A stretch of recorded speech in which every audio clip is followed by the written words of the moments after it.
what the latest trends with him. I frankly don't. Yeah. Brent, you got a winner for us on the PGA Championship? Geez. No, I frankly don't. I got really involved with the Masters and have gotten busy since then and missed some of it, frankly. So let me think about that a little bit. Hopefully I will by the time the show's over. Yeah, for sure. Also, baseball starts the final series against Kentucky tonight. So it's Thursday, Friday, Saturday, all the series this weekend, and they head over to Hoover for baseball. All right, Brent, let's jump into, hang on, I'm getting these texts everywhere here. We'll get to those in a second. A lot of big games. Obviously, most of them are on ESPN, ABC. They're kind of promoting this of these games. They got their kickoff weekend or what have you. And probably the biggest one I would say is in Orlando, FSU and LSU should be a heck of a game. Yeah, there's no doubt about that. And that's on a Sunday night, remember. That's going to be a lot of fun to have that one. I mean, both these teams will be in the top 10. The others, Texas and Alabama and Tuscaloosa, is going to be in week 2. That will be a 7 o'clock kickoff. Then ABC's promoting Texas and Oklahoma for the final time as far as in the Big 12. Then they move to the SEC next year.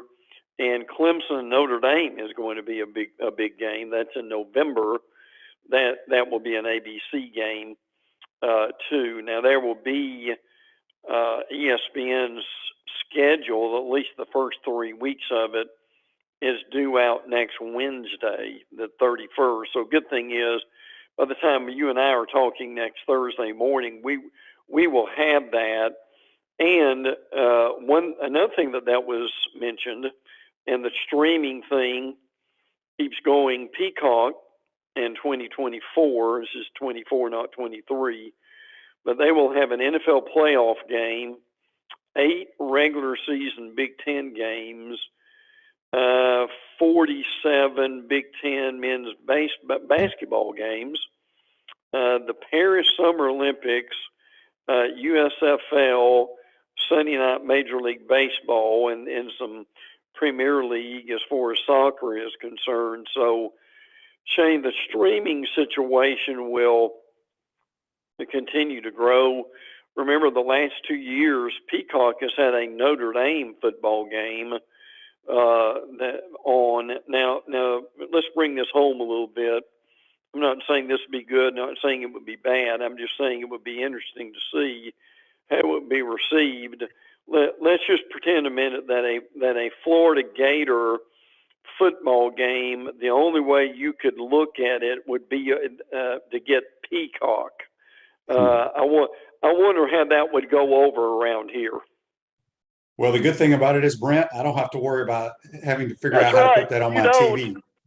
I'll be in the booth, so I don't have to worry about that. But yeah, it's I think that's the way of the world now. As you mentioned, they're going to have a playoff game where you have to purchase it just to watch that one NFL playoff game. So who knows? We got a text here on the Titan MR text line from Connie. He says, Shane, did you watch any of the Gator golf yesterday? I didn't watch it. I was following it on Twitter, Connie. It was an incredible comeback. We just mentioned that a few minutes ago. And kudos to those kids. Boy, I mean, they came from so far back. Yep. I was like, there's no way they had no chance of advancing, but somehow they did. We also have another text here from Sharon. Sharon says, Shane, did you see where Skylar Wallace is one of the top 3 for player of the year? I did see that. I was surprised that the other 2 were not Oklahoma Sooners. So maybe she wins the award. We'll find out. I don't know when they announced that. All right, before we move on, another text here from Andy on the Titan Mar text line says, Brent, how fouled up is the ACC, and can any teams realistically leave the conference prior to 2036 without financially wrecking themselves? Well, that's the challenge, and that's what they're trying to figure out. This has been the biggest deal, frankly, in college football this week, have been the meetings in Amelia Island normally rather quiet, anything but this year. What you've got in a nutshell here is there are at least 7 schools, Clemson, FSU, Miami, North Carolina State, Virginia, and Virginia Tech, who have met one way or another over the last few months to look at the grant of rights that goes through 2036. Now, your problem here, and there are several, is, and let's just be frank about this, these schools want out of the ACC, but they've got a contract that keeps them there. And the problem is not only is there a $120 million exit fee, now they would be able to deal with that, but here's the other problem. Even if, okay, let's just pretend FSU leaves the ACC tomorrow and goes to the SEC. Well, that sounds good for them, and frankly, it would be good for the SEC, but here's the problem. If they did that, after paying the exit fee, the monies that FSU would get would still go to the ACC, not the SEC, the ACC, until 2036, and the grant of rights would be over at that point. Now, the big problem here is, in the minds of ACC folks, is the SEC basically got about $72 million, or going to be. The Big Ten is something similar, maybe a little bit more. But see, the ACC got $42 million. Well, do the math. Between $72 million for the SEC, $42 million in the ACC, and that's quite a discrepancy. And obviously, ADs and folks in the ACC aren't real happy about that. So what do? Do we get out of the ACC? They're looking at the fine print, the contract, to be able to do that. Or what they're trying to do is they're trying to get ESPN to give them some more money, and that the more of your the upper echelon, Clemson, FSU, or at least hoping that they're going to get more money than their brethren in football. So that would be one way to compensate for what they're going through. But it really does make you wonder, Shane. The bottom line here is how much longer will these schools stay in the ACC before they just decide that they've had enough and we've got to go? Yeah, a couple of Facebook Lives brought to you by Mellon Law. Sherry asked, what are our chances on winning the SEC in baseball? I live 20 minutes from Lexington. Well, Kentucky plays very well at home. Gators need some help. Franz went over the whole scenario of winning the regular season SEC title. I think we need to win all 3 of our games and need some help. Maybe from Arkansas. I think they have the best record. I don't know. It's very confusing. Dan says the softball player of the year will be announced May 30th, with it being 3 hitters and no pitchers. I think Skylar has a great chance of winning. I agree with that. You know what's crazy? And we had Kyle Crooks, who calls all their games. Florida has won 2 national titles, tons of All-Americans, especially since Tim Walton's taken over 18 years ago. She's having the greatest season in the history of Florida softball. So I think she wins it. Brent, what can you tell us when they're going to renovate the Gator Bowls? I call it. It's called the TI Bank Field now, but it's the Gator Bowl. When's that going to happen? Do you think Florida, Georgia goes home and home? I do. And where will the Jags play? I don't think they'll be playing in Gainesville. I think they'll play in Orlando. What are your thoughts? Yeah, and mine are pretty similar to yours. It looks like this is probably going to be 24, 25, maybe, or 25, 26. We're still not sure about that. We just elected a new mayor in Jacksonville. That's Donna Deegan, so I'm sure that will be on her plate to deal with sooner than later, for sure. Now, obviously, the big thing is for us is where's Florida, Georgia going to be? Obviously, home and home are possibilities. I've even heard that Tallahassee would even bid on it. I don't think they would necessarily get it. I'm not saying they wouldn't, but I'm kind of with you. I think that Orlando puts in a big bid for that, and they're able to get it for a couple of years. Now, the other things that have come up with this, obviously, are what happens when the stadium is renovated. Does the game go back to Jacksonville? I think it does. I mean, look, this was written from a Georgia point of view, and I'll say this real quick. Georgia, for instance, last year got $1.25 million. That's going up $1.5 million over the next 2 years. They also got $410,000 to cover travel costs, $400,000 for not setting up temporary north end bleachers, a percentage of alcohol sales that go along with that.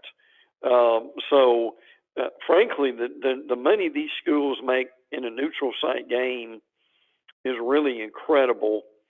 I think Jacksonville probably is certainly going to up the money that they give to both schools in order to get them to come back.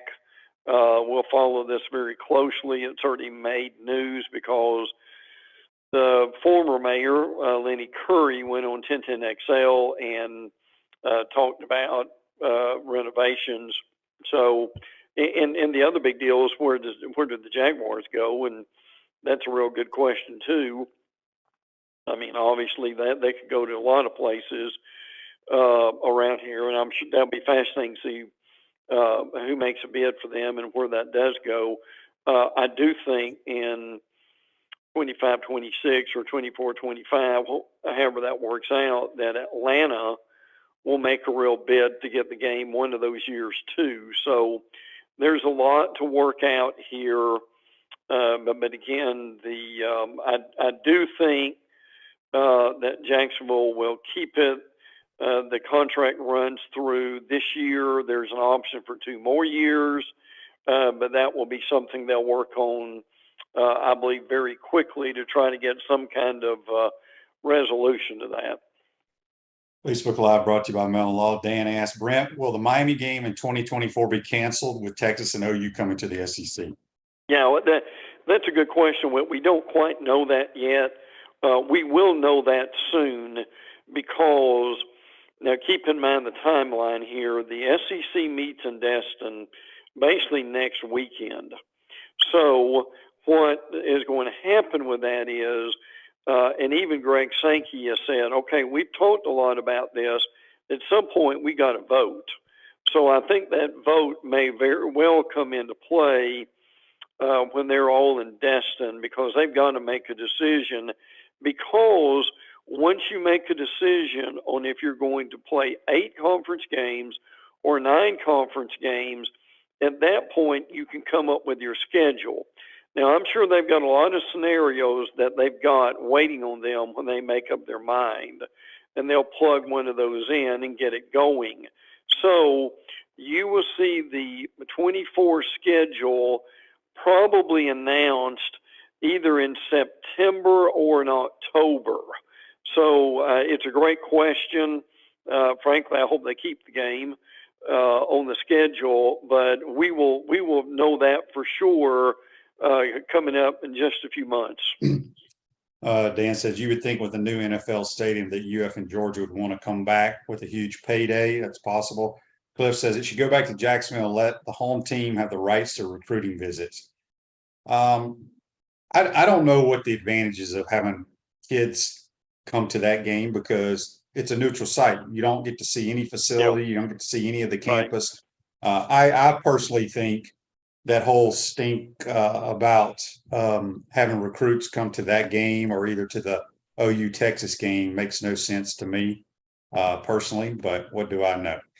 Ruse Ogre State Farm Office is a team of dedicated insurance prep professionals ready to help life go right with the right insurance options for you and your family.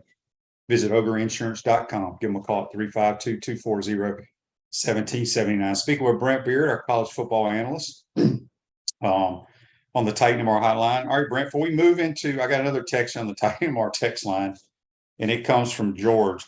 He says, "Hey guys, did y'all see the Adidas ad with the man wearing the one-piece swimsuit? What is the world coming to?" I did see that on Twitter, and I have no idea what Adidas was thinking. My word. Just absolutely stupid. Yep. All right, Brent, Alabama. Mm-hmm.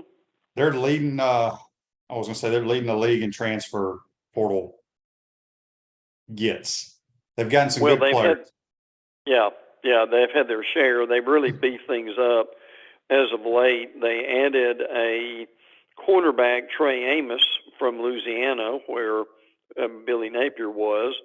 And the latest was UAB safety Jalen Key.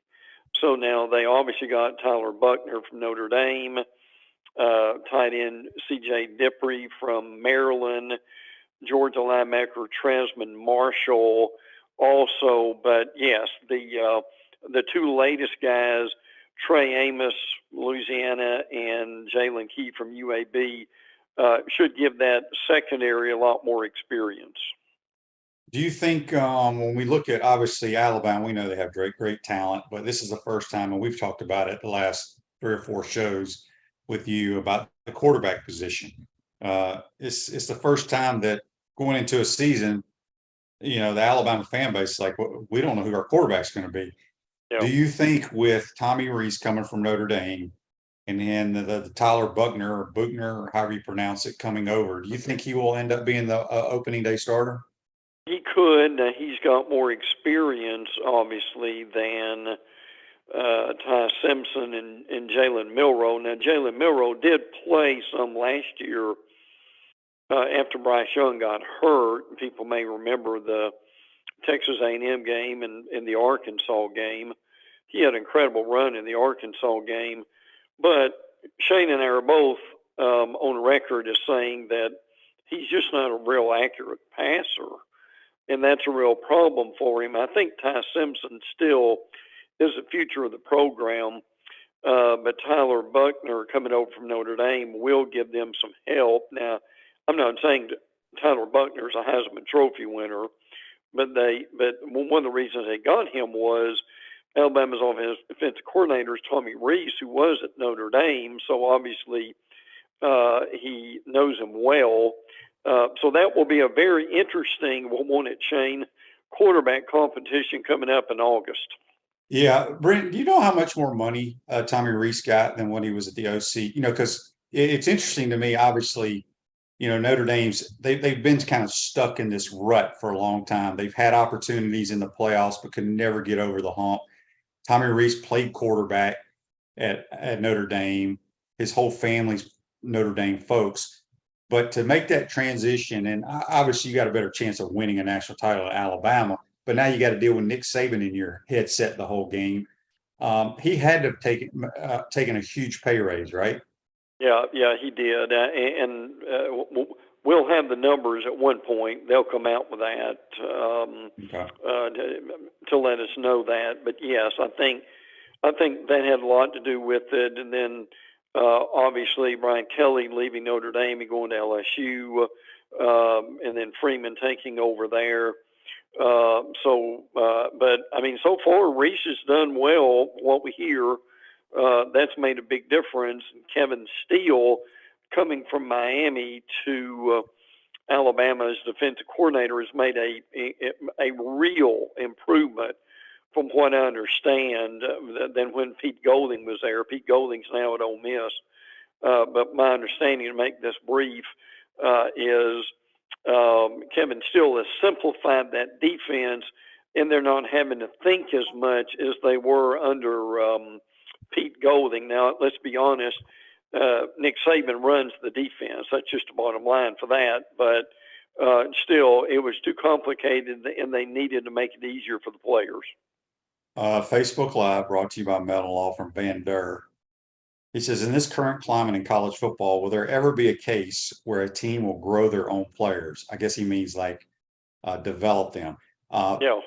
My answer is probably no, because guys are going to be jumping in the portal, moving around. We just talked about 4 or 5 players that are really good players at their school that are leaving to go play at Alabama.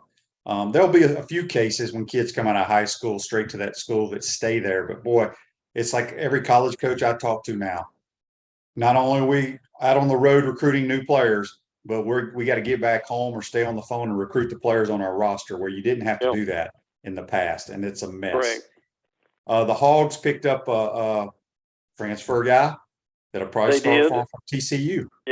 Yeah, Keon Stewart, defensive back from TCU. He had actually committed to Michigan State earlier in May, but decided to go to the SEC in Arkansas. Arkansas needs a lot of help with that secondary. They were really good in the front 7 last year, but their secondary was terrible, frankly, especially after Jalen Catlon got hurt, their best player probably on the team. So they do have several transfers that's going to help that defense considerably.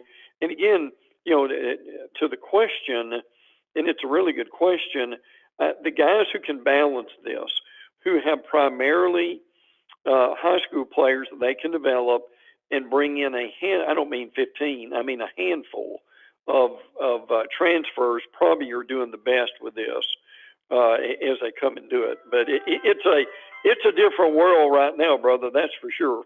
Yeah. The Auburn Tigers, TJ Finley transfers out. They get the kid from Peyton Thorne from Michigan State. A lot of people think Auburn's going to surprise some people this year. We shall see. I give Hugh Freeze a lot of credit. He's done a good job in the portal. And the latest they've got 2 transfers from North Texas, wide receiver Jair Shorter and linebacker Larry Nixon III. Those guys could come in and play. They've which a receiver and linebacker. They're beefing up their receiver. The biggest thing they did was beef up their offensive line. That's the thing they had to do as much as anything else. So I give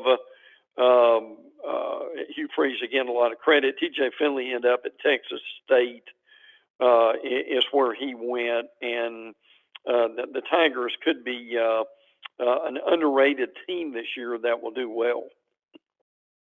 Yeah, I was looking at this comment that Dan said here on Facebook. Said the list of the top returning QBs with starting experience, they have all been to 2 or 3 different schools. It's crazy. It's absolutely crazy. All right, the Gators. It is. I've talked a lot about the Gators. I'm on record that they win 8 games minimum.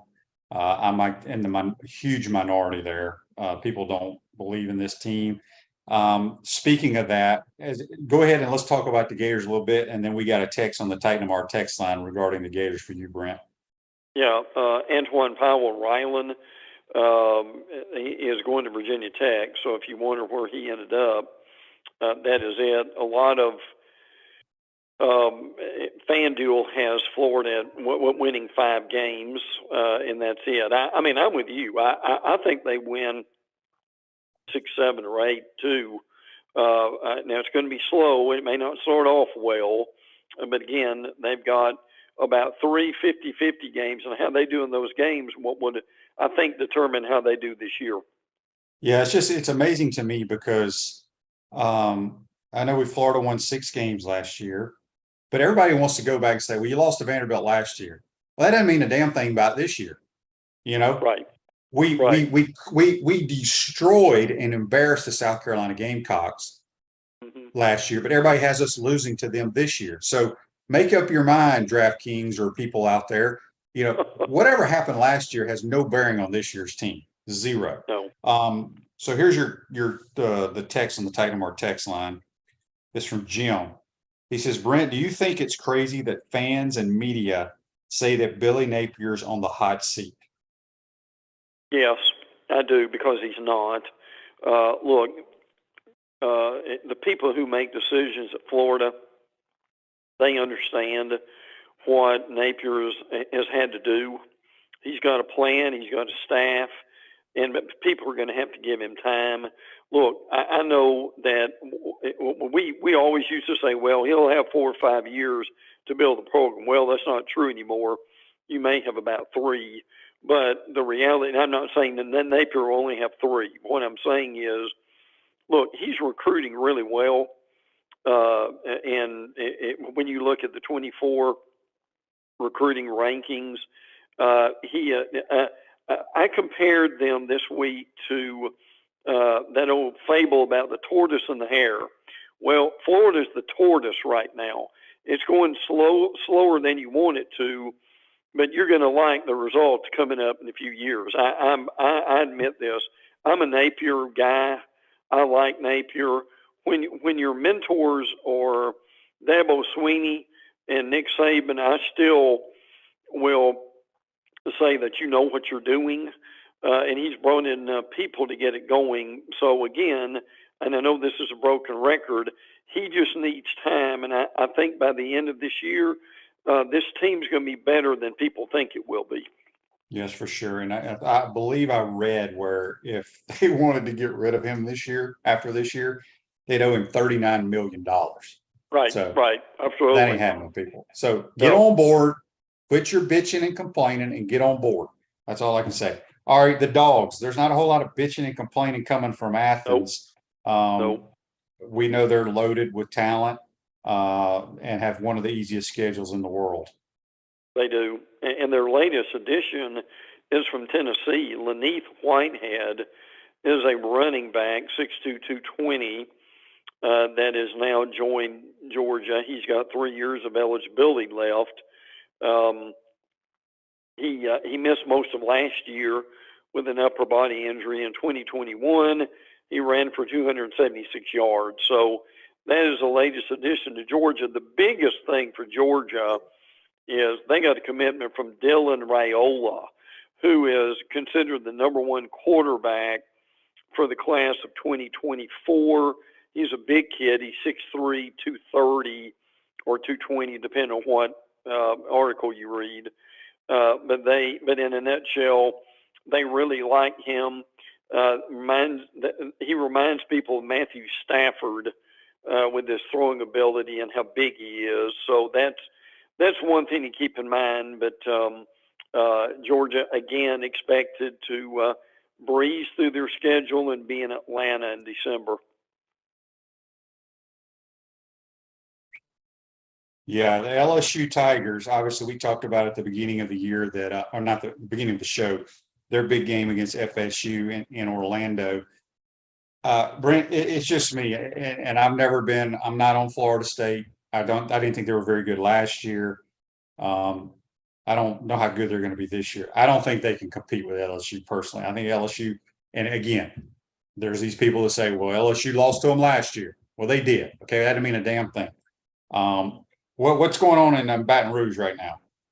Well, the latest thing is, speaking of Notre Dame, LSU's got a transfer from Notre Dame, Logan Diggs, who has come in, and they've got a pretty good running back room, frankly.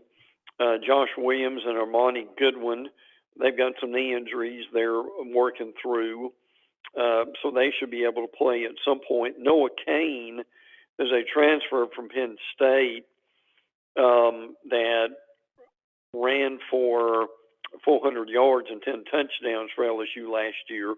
So he's good too.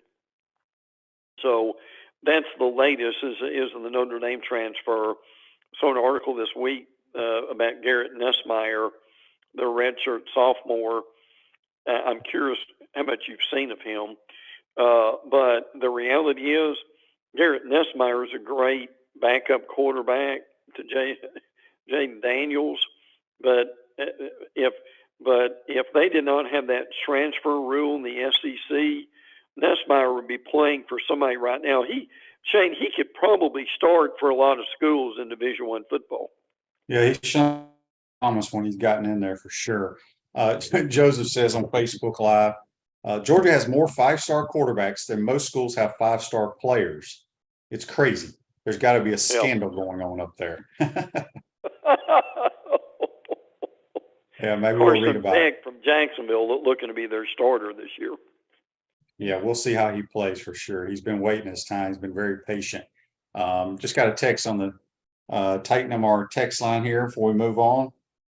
This is from Daryl. Says, Shane, the more and more I hear you say 8-4 for the Gators football season, the more I'm buying in. Some of our fan base you just can't convince, including some of my family members and friends. Daryl, I could be crazy, but I look at the schedule.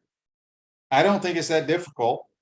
I think at LSU, Georgia, and going to Utah are the 3 hardest games on the schedule. I think Tennessee takes a step way back this year, personally. It's interesting, Brent, because think about this. Has Josh Heupel done a great job at Tennessee? Absolutely. Mm-hmm. But a lot of it had to do with Hendon Hooker, okay? Yes. Because remember, UCF was wanting to run him out of town. Oh, yeah, absolutely. So I mean, I'm not a believer in Joe Milton either. So Tennessee is not like a definite loss. I don't care what happened last year. I don't care how many games they won last year. It has no bearing on when they roll and run out of the tunnel in the swamp this year. Has no bearing. So we'll see. But I still think we win 8. Dan says, but Kirby still needs that UFUGA weekend because it's hurting his recruiting. Give me a break. Yeah, I agree. Yeah. I agree. Anything new coming out of Mississippi State? They do have some movement. Keon Lee has started classes, 4-star prospect out of Clearwater, the number 22 running back nationally in 2020. So they've had 10 transfers themselves for Zach Arnett's team. And I think they'll be they were normally, 7, 8, 9 wins. They very well may do the same thing this year. That's going to be interesting to see. Their running backs are going to be doing a whole lot less air raid stuff and more carrying the ball. But I think that's a team to keep your eye on would be Mississippi State. Yeah. Andy says on Facebook Live, Buck Bellew said this week that basically Carson Beck will make the Georgia people forget about Stetson Bennett. Buck, I've been on his show multiple times over the last 3 or 4 years. He has never been a Stetson Bennett guy because he cares about all the measurables. He and I argued about it all the time, Andy. Trust me. Carson Beck may turn out to be a good player. He ain't going to do anything like what Stetson Bennett did. I promise you that. South Carolina, everybody's real high on them for some reason. What do you think is going on with the Gamecocks? Well, the latest for them is that they've also had an addition from Syracuse, defensive lineman Jadius Greer has joined the program, 6'6", 233 pass rusher, and they need somebody to cause a lot of havoc, so that would certainly help them. The thing they need more than anything else, they need playmakers, particularly for Spencer Rattler to throw to. I mean, they've got a few of them, and tight end Trey Knox is going to be a good one for them. So they'll be looked at like 2 or 3, possibly in the East. I don't think they're second in the East. I'd be surprised about that. But, I mean, Shane Beamer deserves a lot of credit for where they're going, and I think they'll be okay this year. Tennessee, I tell you what Tennessee's talking about doing right there on the Tennessee River is going to be outstanding. Tell our people what they're planning to do, and boy, that will be something else. Well, this just came out yesterday and they announced they're going to build an entertainment district around Neyland Stadium and Thompson Bowling Arena. They're going to build a 12-story hotel, and they want to have a entertainment district with restaurants and retail shops that is similar to the Battery in Atlanta. And I went there last year for a Braves game against the Pirates, and that Battery is tremendous, frankly. If people have a chance to go, I encourage you to do that. But I think this is going to be a blueprint for a lot of schools to do this around their stadium and to clear some path to be able to do that. So keep that in mind. Now, Shane mentioned this a minute ago, and I'll just hit it real briefly. Tennessee's problem is not going to be offense under Josh Heupel. It's their defense. And that's what they've tried to upgrade, and I think they've done it to a point with transfers, and we'll get into this as it goes along. But yes, the announcement yesterday of this entertainment district around the stadium is raised a lot of eyebrows, and they're very excited about it. The Aggies, I think they can surprise a lot of people. I'm a huge Bobby Petrino guy when it comes to calling plays. Yes. They have weapons everywhere.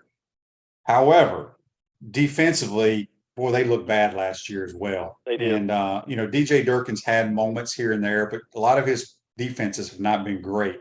No. What's coming out of College Station? Over the last few days, they got Boston College offensive lineman Finn Durston. He's 6'4", 316. He is a sixth-year grad transfer, Shane. How about that? You don't hear that very often, do you? No. He's from Massachusetts. And they need some help along the offensive line, so they're hoping they can get that from him. But I'm with you. I think they'll rebound. I think offensively, under Petrino, they could be very good. Max Johnson, Connor Weigman are two really good quarterbacks. A-Chain is a real loss for them at running back. I thought he may have been the best running back in the league last year. But yeah, this is a team to watch, and they've got a September game at Miami that's going to be very interesting. Yeah, Dan was talking about how the Cowboys and the Rangers have a setup like what Tennessee's talking about. Yeah, they're Texas Live. But yeah, boy, that's going to be cool right there on the river. It is. Brent, before we get you out of here, ACC, Andy had a question earlier about Florida State picked up the transfer wide receiver from Michigan State. Do you think Jordan Travis can be a Heisman Trophy candidate? Oh, I think he'll be up there. He's already been mentioned along that line, so I think that's going to happen. Keon Coleman is who you're talking about. He led Michigan State with 58 catches and nearly 800 yards last year. And they've also got a guy named Destin Hill, who they've been trying to get into the program for a while, and they were finally able to do that. So he's officially enrolled. So at wide receiver, I think they are going to be in pretty good shape all the way around. And again, I mean, this is going to be a school, and whether they're ready for it or not, the expectations are off the chart. And I think this is part of what Shane is saying about Florida State is, Shane, can they live up to those expectations when they're going into that LSU game? And they may very well, whether they deserve it or not, they may very well be ranked in the top 5 to start the year. Yeah, that's insane to me. Got any nuggets before we get you out of here, Brent? Always got some nuggets, and some we didn't mention real quick were Missouri is trying to move a game from Saturday, opening the year, to Thursday. With that, they have got South Dakota that they're playing, and they're trying to move that, and which probably makes a lot of sense for them to get a little more excitement going. And there's a lot going on Labor Day weekend, so that's what they're going to be trying to do. They've got to get the league's permission to do that. Ole Miss has added Deshaun Gaddy at cornerback from North Texas. Now, this needs to be said. We've said this a lot on the segment today, that a lot of these schools are getting guys from North Texas and Texas State and Louisiana and so forth. Look, regardless of the school and what we think of the school, these kids can play. And if they can play, coaches are going to find them. And Shane, that's one of the difficult things about the transfer portal. It's great for, again, your Power 5 schools, but man, you can have some tremendous 3 or 4 players. And if you're a coach for a non-Power 5 school, and those guys basically get poached to go somewhere else, and you're back to the drawing board with your talent. But my point to that is a lot of transfers going on this week from schools that people would never have dreamed that my school's getting a transfer from where. But suffice to say, your coaches know what they're doing because these guys can play. Yeah, it is. It's just killing like the group of 5 or however you want to call them. I remember, UTSA, Texas San Antonio, the Roadrunners have had a really good last 3 or 4 years. They hired a high school coach, and he's built a great program. And I remember this past all season, there were a lot of big time schools coming after some of his players, and he was raising hell about it because, those guys find them and they kind of develop them and work with them, and they become good players. And then I understand that those kids want to go play big time ball, and they're probably getting paid as well. So it's a tough situation. Brent, we got one text on the Titan Mark text line from Tom. He says, Brent, when is SEC Media Days? Media Days is July. It is going to be in Nashville. And let me get my day timer here, and I will tell you when the date is going to be, and that is going to be July 17th through 20. 17th through 20. Now, this is a guess. Last year was Atlanta. This year is in Nashville. My guess is next year for Media Days, with OU and Texas coming in, I think it will probably be in Dallas. It may be at the Cowboy Stadium, as a matter of fact. I'm not saying I don't have any inside information with that. I'm just saying that's a good guess where that might be. So, and as I go out here, can I throw Roy McIlroy in there possibly for this weekend, Shane? Would that work? Yeah, he's a good player. He's a good player, Brent. That's a good pick. Hey, Brent, I want to get your thoughts on this Facebook Live real quick. And I'm sorry, I didn't realize what time it was. Fine. It took you way too long. Alan has this question. He says, I think having Gator greats returning to help their Gator teams is a good thing. Do you think the buy-in to the current player, does that help provide the buy-in to the current players or future players? Honestly, I don't think it has anything to do with recruiting. I mean, look at Alabama, Georgia. They don't have anybody on their staff. Now, Georgia, their head coach played at Georgia, but Kirby was just a guy. I don't think that has any bearing on helping in recruiting or anything. That's just me personally. I can walk into that building right over there on campus, and not one of those damn players knows who I am unless they were still on the team when my son was on the team. They may know me, but other than that, they don't know who the hell anybody is, quite honestly. Well, and I think that's probably why that a lot of these schools will go over their history, particularly if they've got somebody on the staff. Now, for instance, when we remember Cadillac Williams at Auburn and being in that interim situation before Hugh Freeze came over there, I'm sure by the time that season was over, that they knew what Cadillac did when he was at Auburn. But I mean, to your point, that's a good one, because a lot of these guys, they don't know, and they have to be educated from the schools about some of the guys who came in before them. Yeah, I can guarantee you that if Steve Spurrier's name was not on the stadium right now, and you had some guys coming in this year's freshman class, they wouldn't know who Steve Spurrier is. That's just how it is. So. Listen, I got a story about that, and I'll leave names out. But I had a friend of mine who actually interviewed for a job at a school that will remain nameless, and most of the staff that he recruited with, they were sitting around the table. They did not know who Steve Spurrier was. Yeah, I mean, and Andy's now listen, to me, that's incredible and almost impossible.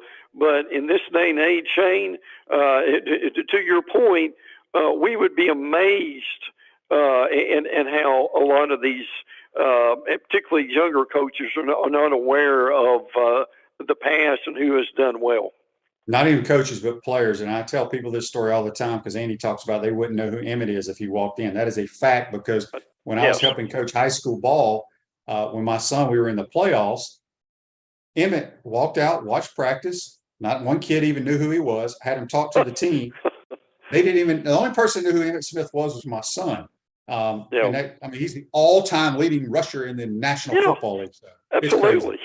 They'd rather go play video games. Brent, great stuff. Sorry, man. Time went by way too fast. I wasn't paying attention. Have a great weekend. We'll talk to you next week. Shane, always love it. Take care, bud. We'll talk to you soon.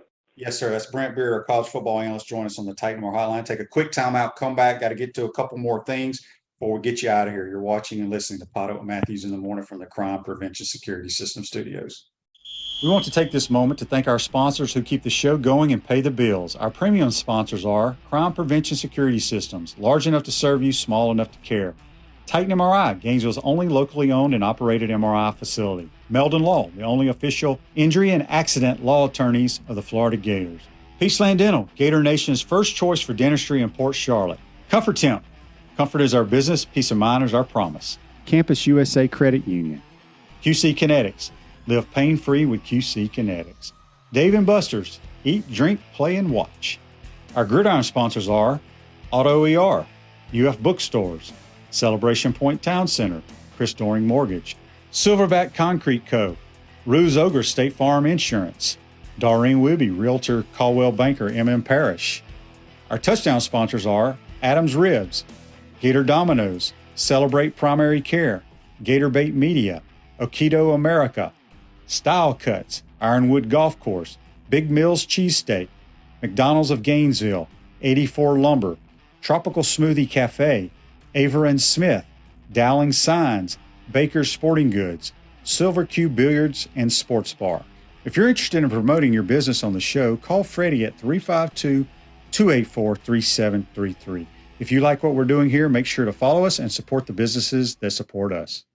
There are a few tickets left for Gainesville's best pig roast and special whiskey debut. Sunday, May 21st from 2 to 5 p.m., Spurrier's Gridiron Grill is roasting a whole pig and sipping Piggyback Rye Whiskey. Join us at Vicer's Rooftop for the release of Spurrier's Piggyback Rye's private labeled barrel select whiskey. We'll have specialty drinks, games, raffles, plus each ticket includes your own bottle of Spurrier's Piggyback Rye Whiskey to take home. Go to Spurriers.com to get your ticket to join 125 of your friends at the Rooftop Pig Roast before we sell out.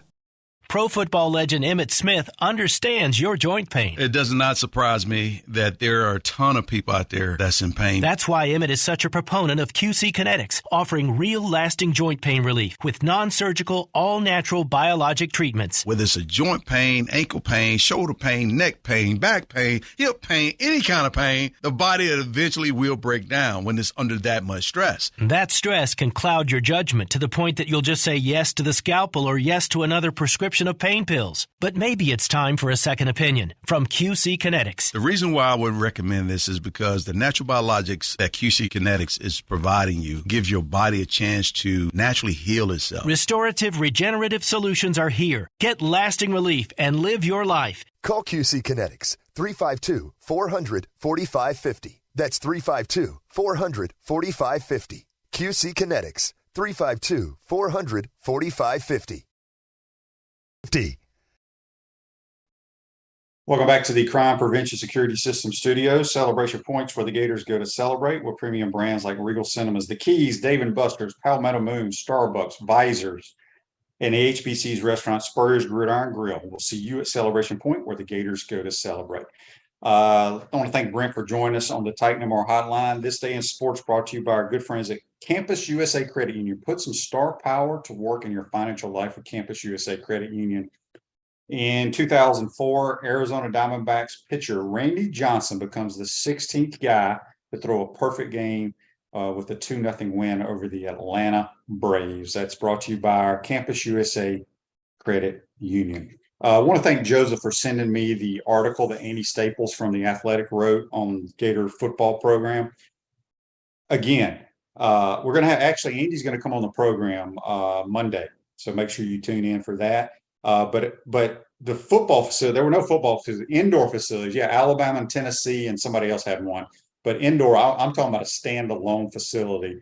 And Andy talks about that. It's just they had an indoor facility.